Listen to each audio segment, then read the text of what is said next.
Ladies and gentlemen, boys and girls, children of all ages, welcome to Robert Sports Show. I'm your host, Robert. Alright, I don't normally do videos like this. I do sometimes, but like rare occasion. Reaction to the NASCAR weekend. People are losing their minds on social media. It's actually pretty funny.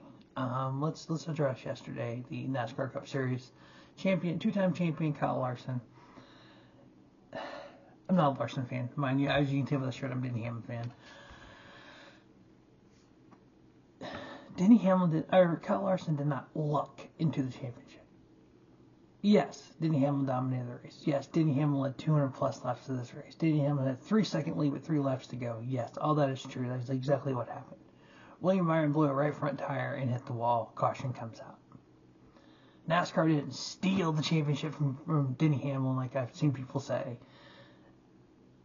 Things happen. It's not the format, folks. The only way the format causes this to happen is if you want a champion crown before the final race. That is the only way a format would have changed the outcome. 4 years in this sport, from 1949 through 2003, it was all based on points. In 1992, and everyone goes back to the season because it was one of the closest, you had 6 guys mathematically going to the finale. It came down to 2. It came down to Bill Elliott and Alan Quickie. Alan Quickie had to lead the most laps and finish second. By the way, he had a transmission issue. Denny Hamlin had a clutch issue. If he did not finish second, leading the most laps, he would not have won the championship. If the caution would have came out with 10 to go in that race, they would have restarted, especially if it was the same kind of caution that William Byron had. They would have restarted it before the end of the race. Alan Quickie could have lost the championship. Bill Elliott could have been your champion that year. Things like that do happen. Denny Hamlin could have ran out of gas or blown up on the white flag lap. It's happened before. We saw last year Ryan Blaney literally took the white flag at Gateway and ran out of gas. Something could have happened in those next 2 laps that could have caused Denny Hamlin not to win the championship.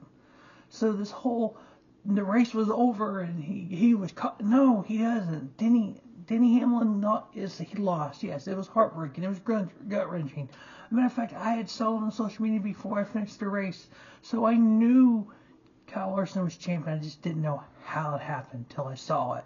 Then yeah, I'm a William Byron fan too, and it sucked for William Byron. Oh man, that dude feels horrible. You could tell he just feels like crap.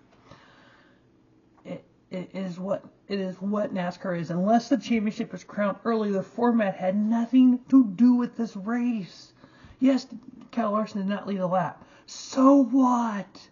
There's been multiple formats in NASCAR history where the champion did not lead a lap in the final race. Matter of fact, in 2003, Matt Kenseth finished dead last in the finale and won the championship. So I don't want to even hear, well, Larson didn't lead a lap even. So what?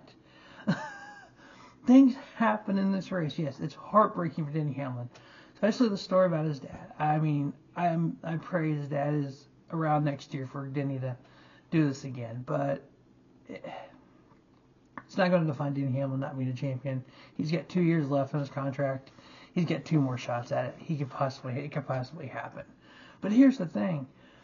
Everyone is heartbreaking over Denny Hamlin not winning the championship. He was 9th in the overall points.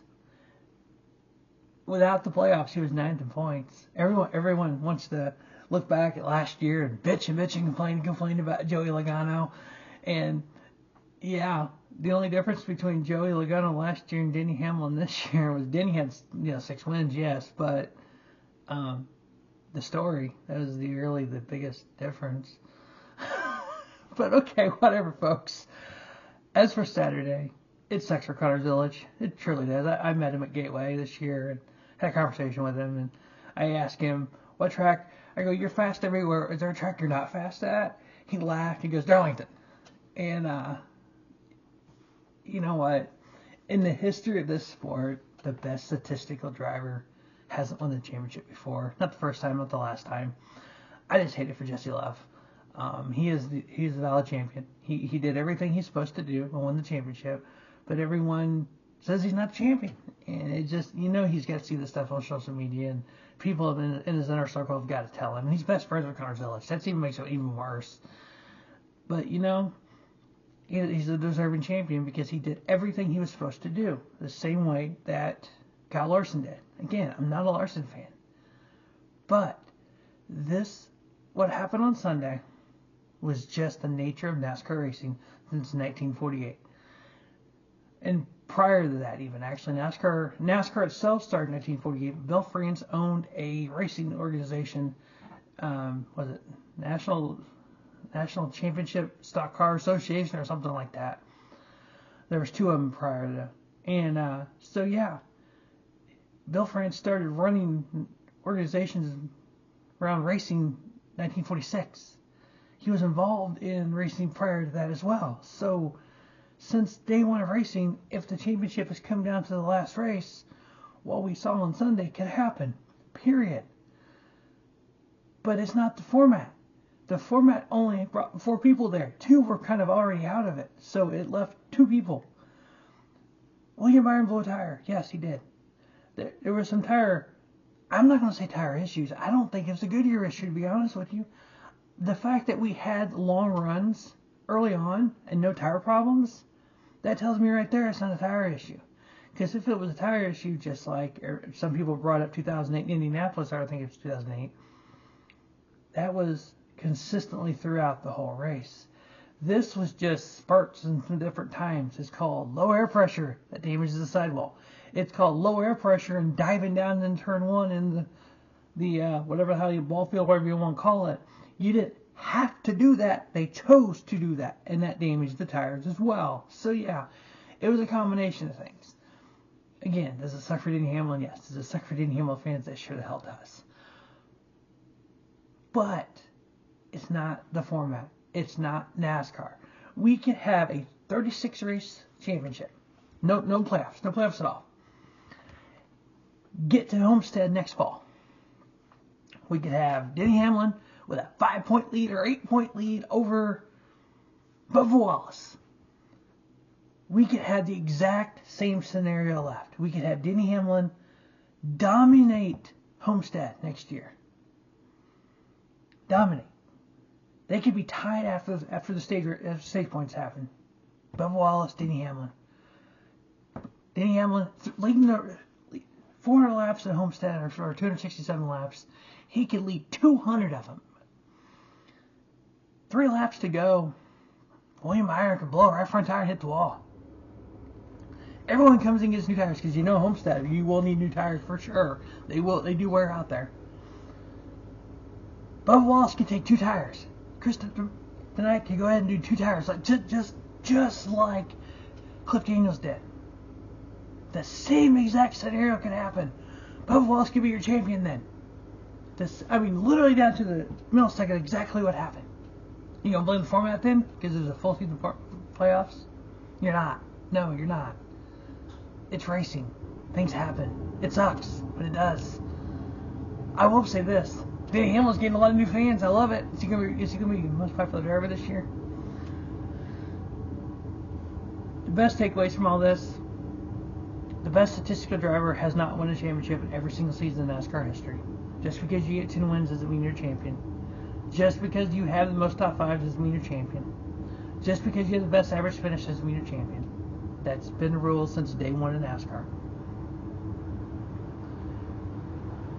What is, quote, a deserving champion? There isn't one. You have to earn it.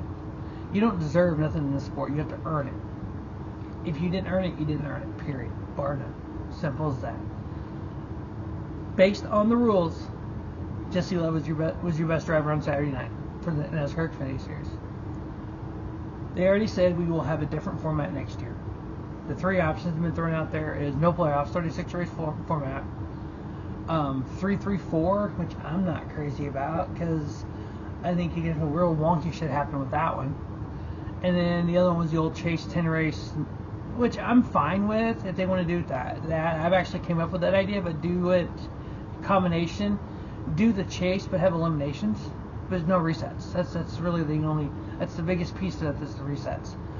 Steve O'Donnell said that whatever the new format is going to be, he wants it where fans buy in and competitors buy in. Well, I think we're at a point where the only, quote, get the people to buy in is going to be a full season, which is fine. That's whatever we did for so long. It's all good. Be interesting though when it comes down to the same exact scenario at the end of Homestead, and the exact same thing happens, and the format's different, and everyone's whining and crying about the format. That'd be great. Can't wait. As always, thanks for watching Rubber Sports Show. We're going to do a countdown video. We're going to profile all the car numbers. I know this week is kind of a little wonky, 100 through 104, because there's 104 days from today to the rest of the season.